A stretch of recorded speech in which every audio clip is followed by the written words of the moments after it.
Viral ang bagong post ni Andrea Brillante sa kanyang Instagram account.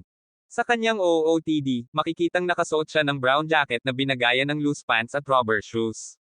Kasama rin sa kanyang gayak ang vintage lookang sunglasses, cap at headphones. Dahil dito, nagmukhang cool na bagets ang dalaga.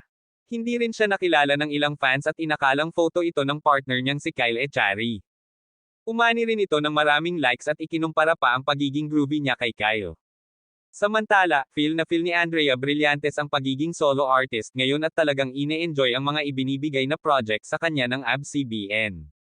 Naniniwala ang lead star ng hit kapamilya suspense drama series na Senior High na mas marami siyang magagawang challenging roles kung iba-iba ang nakakapartner niya.